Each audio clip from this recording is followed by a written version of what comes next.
জামাত যদি ক্ষমতায় আসে, নারীরা কি ঘর থেকে বের হতে পারবে? জামাত কি নারী বিদ্বেষী সরকার ব্যবস্থা কায়েম করবে? এমন প্রশ্ন ঘুরপাক খেতে দেখা যায় দেশের বিভিন্ন সামাজিক ও রাজনৈতিক মহলে। কিন্তু খোদ জামাত ইসলামী এবং ছাত্র শিবিরেই যে নারীদের সক্রিয় সংগঠন বিদ্যমান, তা এখনও অনেকেরই অজানা। বাংলাদেশের সকল জেলায় যেমন জামাতে ইসলামী ছাত্র সংগঠন বাংলাদেশ ছাত্র শিবিরের কার্যক্রম রয়েছে, তেমনি একটি সংগঠন আছে যার সদস্য কেবল ছাত্রীরা। বাংলাদেশ ইসলামী ছাত্রী সংগঠন করে এই সংগঠনের কাজটাই বাকি। 1978 সালে ইডেন মহিলা কলেজের 11 জন ছাত্রীর যৌথ উদ্যোগে সংগঠনটির যাত্রা শুরু করে ইসলামী মূলত এটি জামাত ইসলামের একটি অঙ্গ সংগঠন। ইসলামী ছাত্রী সংস্থার বিভিন্ন স্কুল, কলেজ, মাদ্রাসা, সরকারি ও বেসরকারি বিশ্ববিদ্যালয়, মেডিকেল কলেজ, থানা, জেলা এবং মহানগর এলাকায় কমিটি রয়েছে। সংগঠনটির সদস্য সংখ্যা 8,000 এবং এর সারা দেশে 112টি ইউনিট রয়েছে বলে প্রতিবেদন প্রকাশিত হয়েছে। সংগঠনটির প্রতিষ্ঠাকালীন সভানেত্রী ছিলেন খন্দকার আয়েশা খাতুন।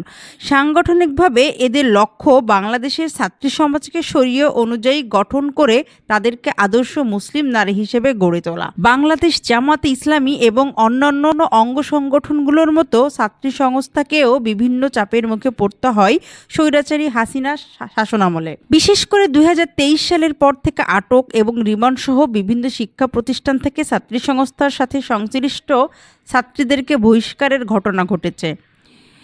2016 সালে এক প্রজ্ঞাপনে দেশের সকল শিক্ষা প্রতিষ্ঠান হতে সংগঠনটির কার্যক্রম নিষিদ্ধের ঘোষণা দেওয়া হয়। ছাত্রী সংস্থা বর্তমানে সংগঠনের কেন্দ্রীয় সভানেত্রী মুহতারামা মুনজিয়া ঢাকা বিশ্ববিদ্যালয়ে খুব সম্প্রতি প্রকাশ্যে এসেছে সংগঠনটির।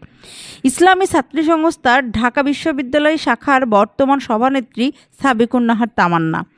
তিনি জানান, কেন্দ্রীয় দিক নির্দেশনা অনুযায়ী ক্যাম্পাসে কার্যক্রম শুরু হয়েছে। গত 28 মে বিশ্ববিদ্যালয়ের উপাচার্য বরাবর স্মারকলিপি প্রদান করেন সংগঠনটি। এ সময় তারা নারী শিক্ষার্থীর নিরাপত্তার জোরদারকরণ, নারী শিক্ষার্থীদের পর্যাপ্ত কমন রুম, নামাজ রুম, অজুখানা ব্যবস্থা, আবাসন সংকট নিরসন এবং হল ভিত্তিক মেডিসিনের সুব্যবস্থা সহ কিছু বিষয়ে উপাচার্যের সঙ্গে আলোচনা করেছেন। দর্শক, বাংলাদেশ ইসলামী ছাত্রী সংস্থা সম্পর্কে আপনি কতটা জানেন? মন্তব্য